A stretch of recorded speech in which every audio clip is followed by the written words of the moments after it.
Good morning, friends. Greetings and welcome to The Bright Side, your nutritional program dedicated to the understanding of the vast world of nutrition and nutritional supplementation. I'm your host, Pharmacist Ben, nutritional pharmacist from Boulder, Colorado, registered pharmacist number 12275. I specialize in using nutritional supplements where other health care practitioners use toxic pharmaceutical drugs and deadly medical procedures. If you suspect that there are natural nutritional roads to your health and vitality and well-being and to addressing your health challenges, whatever they may be, but you don't know where to begin, you have come to the right place. As you listen to The Bright Side every day, you are more and more in control of your body, you are more and more knowledgeable, and you know you can overcome any health issue. That is why we are here every day on The Bright Side, helping clear up the sometimes confusing world of nutrition and nutritional supplementation. Over the last 29 years of practicing pharmacy, I've seen drug-free recoveries from diabetes and hypertension and obesity and skin diseases like psoriasis, eczema, rosacea, acne, digestive ailments, autoimmune issues of all kinds. Recoveries that by the standards of modern medicine can only be called a miracle. But what is in the world of the body, what is in the world of biology, standard operating procedure. Because the human biological system is a healing system, a regenerating system. It is designed divinely to heal and renew itself on a moment-to-moment basis. And while some folks may call that healing system a miracle, it really is just the way the body works. If you have questions about health or nutrition or prescription drugs, we are here for you. We welcome your phone calls on The Bright Side at 844-236-6010. If you have questions about the longevity products, formulations, ingredients, something you may have read about in the paper, or something somebody may have told you about, we want to hear from you. Let us help clear up the confusion about ingredients, chemistry, nutrition, skincare. Yesterday, Time Magazine had an article about skin cancer rates. You know, skin cancer rates are increasing. Have doubled over the last 30 years, and that's despite the fact that everybody's wearing sunscreens and sunscreens with SPFs of 30s and 40s and 50s and 60s. And what is Time Magazine's answer to the question why skin cancer rates are up? We're not using enough sunscreen. Silly, silly, silly. Anyway, we'll be talking skincare. We'll talk a little skin cancer, too, here in the coming days as we continue talking about the skin. If you have questions about skincare products or ingredients or the longevity products or ingredients, or if you have a success story you'd like to share, 844-236-6010 is our number today on The Bright Side. We'll get your calls here at the bottom of the hour. If you want to purchase any of the longevity products that you hear advertised or recommended on the program, please call the Bright Side Ben phone team at 866-735-2470, 866-735-2470, or head over to brightsideben.com and order products directly off the website. Okay, let's see. We're talking dry skin. We're talking skincare in general, skin health, in honor of my Truth Treatment products. Some of you already purchased the Truth Treatment products. I'd like to hear from you. If you want to give us a shout, 844-236-6010, what you think about them. If you notice any of the results, some of you now have used the Truth Treatment products for 8 weeks or so. We started selling them, about 6 weeks ago, we started selling them. 844-236-6010 if you have any comments or questions about the Truth Treatment products. We're talking skin, and we'll be talking skin here for a few more weeks. If you have dry skin, as we said yesterday, and dry skin is very, very common, there's two elements that need to be addressed, and neither of these two elements involve a moisturizing cream. A moisturizing cream, a moisturizing lotion, a moisturizing product doesn't do anything except create the illusion of hydration, the illusion of moisture. You put your moisturizing product on your skin, you rub your finger along the grease and the wax and the preservative and the solvents and the propylene glycol and the glycerin that you just put on your skin. You rub your finger along there and you go, oh, I'm moisturized. No, you're not moisturized. You're slickerized. You got a little slick oil on your skin, and for some reason or another, we got this belief that that slick sensation is moisture. Nothing says hypnotic marketing trance more clearly than rubbing a cream, a lotion, a wax and oil complex on your hands or in your face or in your body, and then feeling the product as it's sitting there on your skin and believing that we've actually created some kind of change in the skin. That's hypnosis. That's a trance. It doesn't even make sense. The unpleasant condition called dry skin, or technically xerosis, Xerosis, is a combination. It's caused by a combination of two factors. Number one, a defect in the production of natural moisture factors. The skin makes its own natural moisture factors. These natural moisture factors are called the natural moisture factor. That's what the scientific term is. It's made up of amino acids like arginine, for example. It's made up of complex sugar molecules, something called hyaluronic acid. We'll talk about that here in a little bit. By the way, you can't put hyaluronic acid on top of your skin and expect to get moisturized. There's all these products out now, and I have people asking me who know a little bit about skincare about hyaluronic acid. Hyaluronic acid is inside, underneath the barrier. That's where it traps water, not a little bit on the surface, but you're not going to really moisturize your skin by putting hyaluronic acid on top of your skin, but it is part of how the skin naturally hydrates itself. And then there's the fats, the lipids, the oils, sebum secretions, many of which come from cholesterol. And these are also natural ways that the skin moisturizes itself. Is this a surprise to anybody? The skin is supposed to stay moist. It has moisturization properties. To rub a cream on the skin, that's not going to do anything. The moisturization properties are underneath. The second mechanism involves the barrier. This is what we've been talking about, the skin barrier. The skin barrier has to be intact. Now, skin barrier breaks down, or the skin barrier defects take place in degrees. The most extreme case of a skin barrier defect is eczema. Eczema is when you have patches of skin with no barrier on it. It's a really unpleasant condition and can cause some serious problems with skin dryness and skin irritation. But there's milder forms of eczema. It may not even be called eczema. It's just poor barrier development. The barrier doesn't develop as well as it might. This especially happens as aging kicks in and as nutritional deficiencies kick in. When we left the ocean, animals lived in the ocean. Human beings and our ancestors came out of the ocean hundreds of millions of years ago. But when we came out of the ocean, we had to develop a barrier on the top of our bodies, on the surface of our bodies, to keep the water in. The body is 60 to 70% water, so it had to develop a barrier. This barrier is made up of hard cells and water-resistant extrusions, chemical extrusions, and they keep the water inside. The barrier comes from keratin cells, keratinocytes. And how these cells move and how these cells grow and how these cells divide, how these cells extrude stuff, how these cells form the barrier is a very complicated process. It requires vitamins. It requires a healthy body. You can't have inflammation. You got to have proper nutrients and fats. All of these are required for this barrier to form correctly. Lots of things have to go right. Is it a surprise to anyone that these things don't always go right, that there's nutritional deficiencies, vitamin A deficiencies, vitamin E deficiencies, essential fatty acid deficiencies? God forbid if some doctor puts you on a statin drug, that's going to suppress cholesterol production. You're not going to be able to make the barrier or the moisture factors as effectively. The skin does lots and lots of things. You can't just be smearing stuff on the skin and expecting it to get healthy. The skin is a fully fledged organ of the body. It makes vitamins, it makes hormones, it's an immune organ.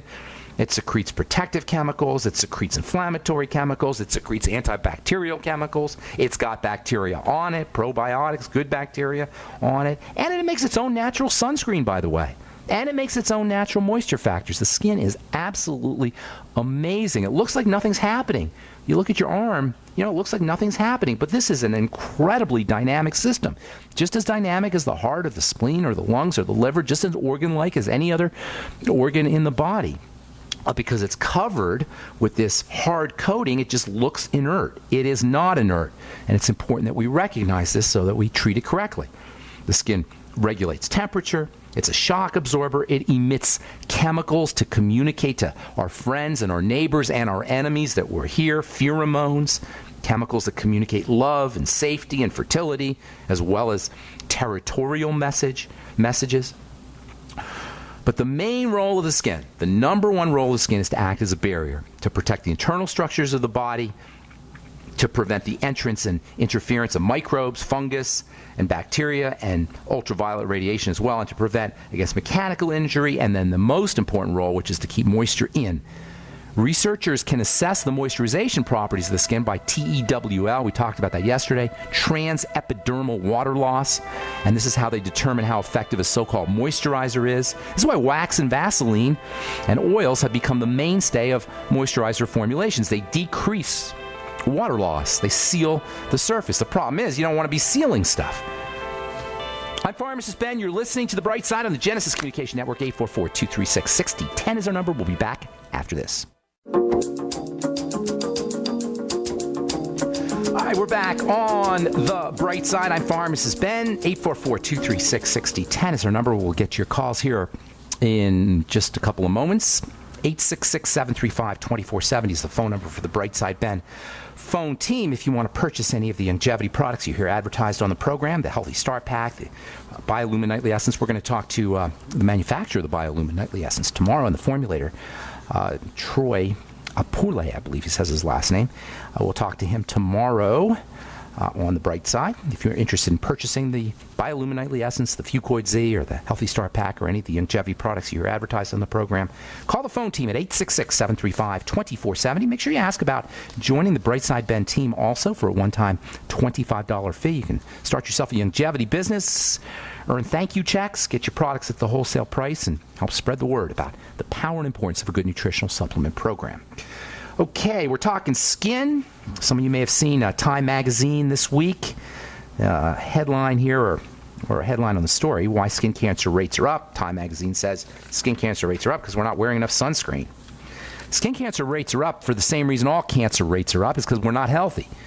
Skin cancer is a sign of a skin cell that's freaked out, like all cancer. It's not the sun that's causing it, even though the sun may be stimulating it a little bit. Cause of cancer is a stressed out cell. That means we're not eating correctly. That means we're not supplementing correctly. We're not nutritionally competent. We don't have enough vitamin C and vitamin E and essential fatty acids. We don't have enough oxygen. We're inflamed. These are all the reasons why we have cancer. And for Time Magazine and your dermatologists and doctors to blame the sun and not enough sunscreen. Oh, by the way, sunscreens are toxic chemicals, no matter what anybody tells you. They are toxic chemicals. I'm not saying that poetically. I'm saying that literally. That's why they're regulated as drugs. And they become more toxic. Oh, this is really good. They become more toxic when they're activated by the sun. And they become less active.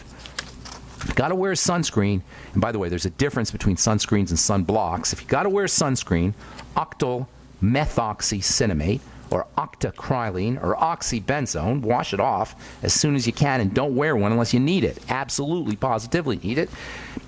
And use zinc oxide if you have to use a topical, if you want to use topical protection, use zinc oxide, and then use vitamin C afterwards, fatty vitamin C afterwards when you come in from the sun. You know, your skin is still burning even when you come in from the sun. You're still getting inflammatory effects on your skin even when the sun goes down. Even when you go into the house from the sun, your skin is still activated. There's still inflammation that's occurring. So after you come in from the sun, get your vitamin C, your fatty vitamin C, on the skin. You'll help protect your skin from the post-sun inflammation that occurs even when you're not laying out. If you have dry skin, it's not a moisturizer problem. I saw a commercial yesterday for a product called Eucerin. Now, Eucerin is the go-to in the world of pharmacy. It's one of the go-to skin moisturizers the pharmacists recommend. I don't like moisturizers, the concept of moisturizers. Concept of moisturizers doesn't make sense to me, especially considering the fact that the skin makes its own moisture factors. Now, it's true, by sealing things up with wax and oil, which is what a moisturizer is, you're going to keep water in a little bit, but the skin has to breathe, and the skin makes its own moisture factors, and when you wear a moisturizer, you suppress those. Moisturizers do have a sealing effect. They have ingredients, and you want to be an ingredient deck reader, by the way. Stearyl alcohol, cetyl palmitate. If you looked at these ingredients before they got put into your cream, they would look just like wax. You could make a candle out of them. Cetyl palmitate is a wax. Cetyl alcohol is a wax. Stearyl alcohol is a wax. Glycerol monostearate is a wax. Literally a wax. If you squished it together, stuck a wick in there, you can have a candle. And then you throw in some mineral oil, which is the active ingredient in many of these moisturizers. All of this stuff is going to suppress biochemistry, suppress biology. In the days of Helena Rubinstein, who's given credit for starting the skincare business, the modern skincare business at the beginning of the 20th century, 1910, 1915, she came over from Russia and she decided she was going to help women. She was going to start a business helping women stay beautiful. That was her deal. We're going to help women. She didn't know what the skin was. She was a housewife from Russia. She didn't know what the skin was. She didn't know what nutrition was. Nobody did. In 1910, 1920, we didn't even know what vitamins were. We barely knew what hormones were. We certainly didn't know that the skin had its own moisture factors in it.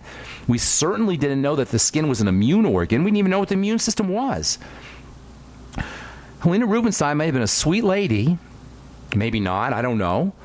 She was certainly a good business lady. But she didn't know what the biochemical nature of the skin was. She didn't know what biology was. The problem is today we're still using Helena Rubinstein's techniques of moisturizing the skin, but we know that the skin today, we realize it's a tremendously dynamic and active system, but we still have skincare professionals, estheticians, skincare doctors, dermatologists, medical people, skincare companies pushing these silly products on us that are based on a science and a technology that's from the turn of the 20th century. So I saw a commercial a couple days ago for a product called Eucerin.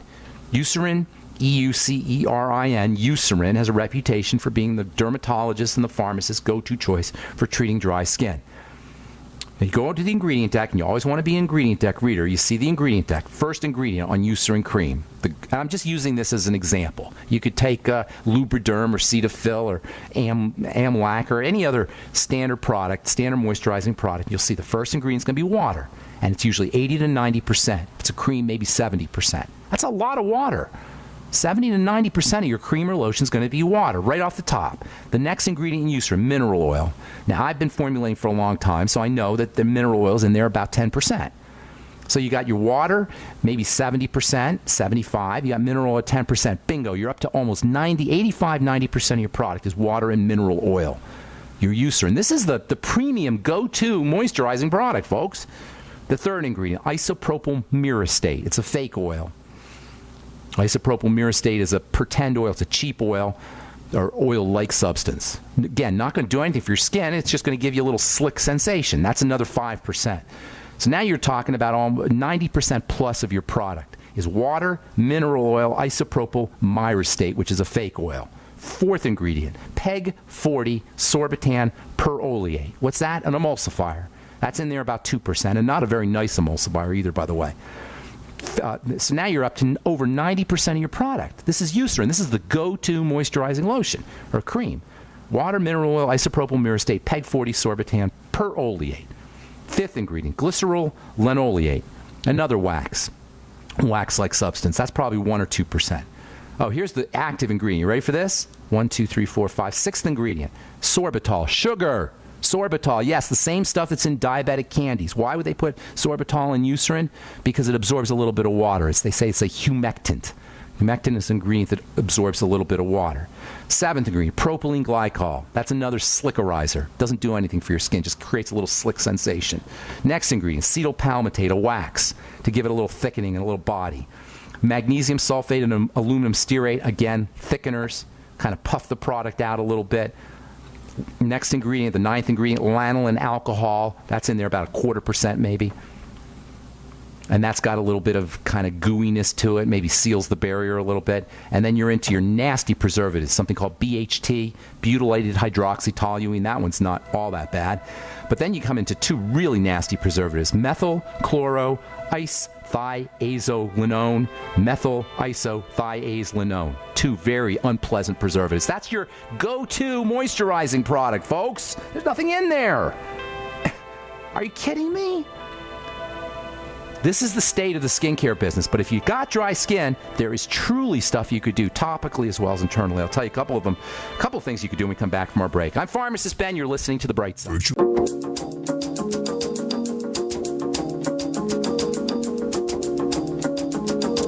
Okay, welcome back to The Bright Side. I am Pharmacist Ben. Thanks for joining us. We're on the air Monday through Friday, 8 to 9 Pacific, 10 to 11 Central, and 24/7 on the archive page at brightsideben.com. You can order products directly from the website. You can order the Healthy Start Pack and the Ultimate EFAs. If you really want to, if you have dry skin, essential fatty acids are really what you want to be thinking about. Also fat absorption. Always got to focus internally. Yes, it's true. There's things you could do topically for the skin, especially topical vitamins, and topical vitamin C is really super helpful when it comes to truly moisturizing the skin for a lot of reasons. Topical vitamin C is involved in stimulating the production of natural lipids or fats, moisture factors. It's involved in helping produce an effective skin barrier, and vitamin C's got protective benefits as well. It's got to be fatty vitamin C. And we'll be talking about that tomorrow. We'll continue talking about that for the next few days. I'm also going to tell you about a protein that's really, really important. It's part of how the skin barrier is formed, and it's something that you don't hear a lot about. But this is a protein that whose production is defective in the case of eczema, in the case of dry skin, and this is also protein that as it naturally breaks down on the skin surface, it produces its own moisture. It produces moisture factors, and it also produces sun protection factors. You think this protein is important stuff? You better believe it is. Vitamin E can be helpful. Cholesterol, super duper helpful. Topical cholesterol, very helpful. Topical cholesterol turns on the growth process, the barrier recovery process. So many really, truly good things you could do for your skin. You don't have to resort to these silly wax oil moisturizer, so-called moisturizer products. Anyway, we'll continue talking tomorrow. Tomorrow we'll also talk about a really interesting element that's found in the skin. It's something a lot of folks talk about. It's really important, can be important as a nutritional supplement. It's called hyaluronic acid. And hyaluronic acid is now becoming a kind of a catchphrase in terms of skincare products. I saw Neutrogena has a product with hyaluronic acid. I'm going to tell you tomorrow why hyaluronic acid is not all that when it comes to topical products, why you got to be a little bit skeptical when it comes to hyaluronic acid in a topical skincare product. As important as hyaluronic acid is for the skin and as an internal supplement, it's not really very effective topically. We'll talk about that tomorrow as we continue talking skin health on the bright side. Time to hit our phones. 844-236-6010 is our number. Let us go to let's go to Kelly in Texas. She's been holding on for 20 minutes or so. What's up, Kelly? Welcome to the bright side. Thank you. Hey. I wanted to find out where to begin. I just heard about your products this week, and Okay. I've been dealing with kind of a inflamed stomach lining that never heals completely. Okay. All right. Well, inflamed stomach lining, you want to think food. First of all, what makes you think you have an inflamed stomach lining? They told me that when I spent a couple days in the emergency room, like in 2011. They called it gastritis or something, did they say? What did they call it technically? They just said inflamed. I don't actually remember the technical. They just said an inflamed stomach lining. Okay. All right, well, here's a couple of things. First of all, the most important thing to consider is food. Okay, so you want to notice what foods cause a problem, do a food diary, write down everything you eat, notice the foods that are causing a problem, then eliminate those foods. Second thing you want to do is start to rebuild that lining. Now, I don't know necessarily, you say stomach lining, but it could have been the intestinal lining too. You sure it was the stomach lining and not the intestinal lining? I'm not positive. Okay, it could be either way. So we want to start rebuilding it. A couple of things for rebuilding the lining, digestive tract lining, anything that helps you with arthritis or building connective tissue, building joint tissue is also going to help you build and strengthen the digestive tract, not so much the lining, but the musculature underneath. That means cartilage-containing products. Use glucosamine. If you're using the longevity products, use the glucogel caps. Bone soup, where you take a real chicken and dissolve the cartilage in the water and make chicken soup out of a real chicken. Use a little apple cider vinegar in the water to dissolve the cartilage. You can get hyaluronic acid supplements. That's what we were just talking about. That could be very helpful. And then if you're going to use the longevity products, get on the Z Radical or the Fucoid Z, which is made with algae. And the algae has a sugar complex component that is very important for helping rebuild the digestive lining. Vitamin C is also important, and as are essential fatty acids. And zinc is a super important mineral for helping rebuild that digestive lining. A couple last things for you. Number one, use stomach acid support supplements. The more stomach acid you're producing, the less likely you are to have bacterial infection, and this is a common cause of digestive lining impairment. H. pylori particularly, so making sure you're making enough stomach acid. Use apple cider vinegar after all your meals. Get on something called betaine, B-E-T-H-I-N-E, betaine HCl. You'll find that in the Ultimate Enzymes. Use your Ultimate Enzymes after meals, and then a little bit of apple cider vinegar with your Ultimate Enzymes. You may want to even explore going to a pharmacy or getting your doctor's prescription for HCl, hydrochloric acid drops, and doing a couple hydrochloric acid drops after meals. It's a little bit more intense than apple cider vinegar, but it can be pretty effective as well. So you got lots of strategies. Last but not least, a good probiotic supplement and fermented foods, as well as fiber. Grind your own vegetables in a Vitamix and make vegetable juice with fiber. Also using fermented veggies and the biolumin nightly essence. Probiotics are very important for helping stabilize the entire digestive tract, but they can also have a beneficial effect on the lining. So doing the food diary, eliminating problem foods, and then all the digestive support, digestive enzymes, probiotics, Fucoid Z, glucogel caps, cartilage-containing products, and also bone soup or chicken soup with the bones. Lots of strategies there for you. Is that helpful, ma'am? Yes, thank you so much. Good deal. Take care. Have a beautiful day. Thanks so much for calling. All right, Mary in Michigan, welcome to the Bright Side. What's up? Yeah, hi, Ben. Yes. I'm not sure exactly how to phrase this question, but Okay. All right. I have a heart arrhythmia. Okay. And I've got one specific question. I'm trying real hard to work on it and give myself the nutrients and things. But I'm 68 years old and my digestion's not good. And anyway, Okay. long So story. what- But anyway, let me get More? to my one specific question. Okay. I know I have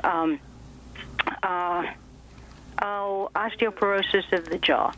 Okay. And I had a biofeedback test done, and he said my heart's strong. It's just not beating exactly right.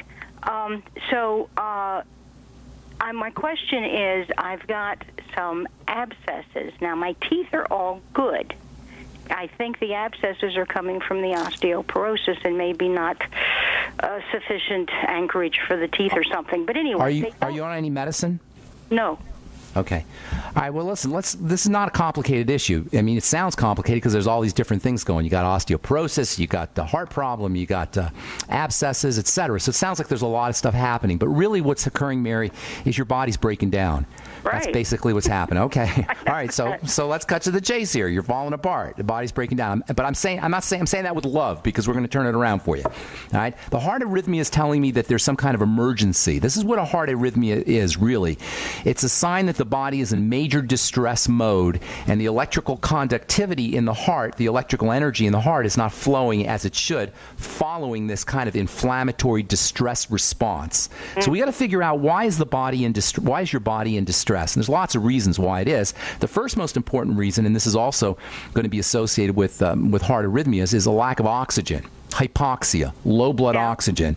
Okay, and it's very, very important that everybody out there recognizes that hypoxia, low blood oxygen, is resting behind almost all health issues. Now, you got to do other things too, because if you have an inflammation that's coming in from the digestive system or blood sugar, that's going to block oxygen as well. So it's not just a question of breathing, but that can be very, very helpful. Hang tight, Mary. We'll finish up when we come back from our break.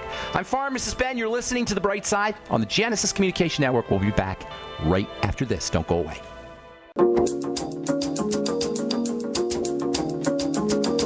All right, we are back on The Bright Side. I'm Pharmacist Ben. We're talking to Mary in Michigan. Mary, a couple things here, okay? We'll take care of you, and you should start to notice results pretty darn quickly once you do a few of these things. First of all, slow, deep breathing, okay? That's going to stabilize the heart rhythm, and it's going to also get you the oxygen your cells need to do their recovery and healing work. That's always fundamental. Nutrition's important, food's important, sugar's important, or lack of it, or avoiding it, but nothing is more important than oxygenation and blowing off carbon dioxide. When you exhale, by the way, you're blowing off acid, toxicity, as well as carbon dioxide. So slow, deep breathing. And when you're slow, deep breathing, you're always breathing in through your nose and out through your nose. In through the nose, out through the nose. Nose is for breathing, mouth is for eating. So keep your mouth closed, and in through the nose and out through the nose. And the key word here is slowly. If you go too fast, you'll actually initiate a stress response, which you don't want to do. And by the way, fast, shallow breathing is a great way to wake up. If you're driving and you're feeling drowsy, or if you're in a meeting or you're in a lecture and you feel like falling asleep, doing quick, shallow breathing is a great way to wake up, to get you some quick energy. Actually, it's stress energy, so it's not really great, clean energy, but it'll still wake you up in an emergency. The alternative is relaxing the body, opening everything up. By the way, if you take a hot tub or a hot bath or or a hot shower, that will have the same effect. So anything you could do to open up your respiratory tract and open up the blood vessels, slow, deep breathing is a great way to do that. And you can do it from the comfort of your couch. That's first of all. And by the way, if you notice your heart's going into rhythm, arrhythmias, a poor rhythm, slow, deep breathing can stabilize that. Making sure you're focusing on the exhale. Next thing you want to do is you want to start to control the amount of sugar you're eating. High blood sugar will mess up your heart. High blood sugar will cause an inflammatory response that will make it difficult for cells to get oxygen. So staying away from sugar as best as you can. The only sugar I consume is in fruit, so. It's the same thing, just as bad as anything else. You do get some good things in the fruits, of course, but the sugar is still sugar. In fact, the fructose can actually be more problematic in some ways than glucose. So still you want to be careful with that. I'm not saying zero tolerance, Mary, or anybody listening, but just control it. All right?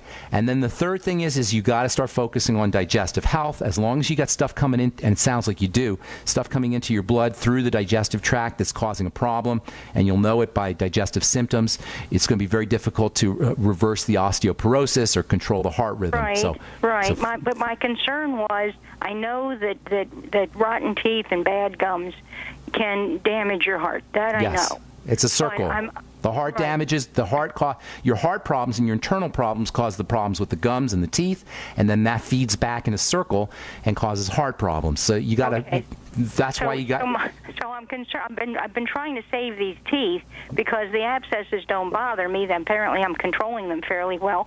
But if I should have them pulled, I should have them pulled rather than damaged. Well, I can't tell you about having them pulled, but I can tell you that you're falling apart and your body's melting. You ever see The Wizard of Oz? Have you seen The Wizard of Oz, Mary? Remember the end of The Wizard of Oz, what the witch says? She goes, I'm melting! And she turns into a puddle. That's you, Mary. Now, I'm trying to stop that for you, though. I'm trying to stop that procedure. Well, in your opinion, would the abscesses be the same as having the rotten teeth? Yes, abscesses are a sign of infection. It's a sign that tissue's breaking down. And I don't mean to be gross here, but I'm just going to be frank. It's a sign that tissue's rotting and bacteria are starting to digest it. You're basically dissolving. We got to stop this. This is not good. I'm literally melting. You're melting. You're melting. But I'm not saying that to insult you or to be mean. Know that. I'm saying that because we want to fix it. So first thing you do, you're deep breathing. Your second thing you do, you stabilize the blood sugar, get on the sweeties, make sure you're eating more protein and more coconut oil every time you want bread and pasta and fruit. Try to steer yourself into protein and coconut oil and butter, and then get on the Healthy Start Pack. Do a food diary. Start to focus on which foods are causing you problems. Get on the Biolumin Nightly Essence. Get on your Ultimate Enzymes. Do apple cider vinegar after all your meals. All of the things that you would be doing if you were, say, an athlete or if you were a bodybuilder. That's how much protein would you say a person? There's no how much. You want to go by. It doesn't really work that way. And anybody who tells you how much grams per pound of body weight isn't really giving you the straight scoop. Everybody's going to be different. For you, you're going to need more protein than somebody who's not breaking down because your body has to recover. However, if you're not absorbing or digesting your protein, you can cause more harm than good. And here's another thing about protein, as important as protein is. If you're not working out and you're not stimulating the growth of tissue, that protein is going to go onto your butt and get turned into fat and sit on your butt. So you can get fat by sitting there and eating a lot of protein. Everybody who's doing this, the paleo diet, the high protein diet, as far as protein, protein's great stuff. It's very, very important. But if you're not using the protein, if your body's not turning that protein into muscle, it's going to end up sitting around like fat. So, you can't just eat protein. You got to do some building work. So in addition to making sure you're getting enough protein, you want to absorb it. So you do your protein with your Ultimate Enzymes and your apple cider vinegar. And get yourself in the gym or do some resistance training at home with a rubber band. Do something that'll build muscle so your body is using that protein. So you're going into what we call anabolic or building mode. Lots of things you could do there, though, Mary. What I can tell you for sure is you don't have a medical problem. You have a lifestyle problem. Oh, I know that. Good deal. Through deep breathing. I have a doctor problem. Pretty much. Aren't worth they're not going to be able to help you, and I don't want to rip on doctors. But they didn't help me for years, and I think they're what put me in this position. But anyhow. Could very well be. So anyway, I'm going to move on, Mary, because I got a bunch of calls here. Thank you. Bye-bye. Take care.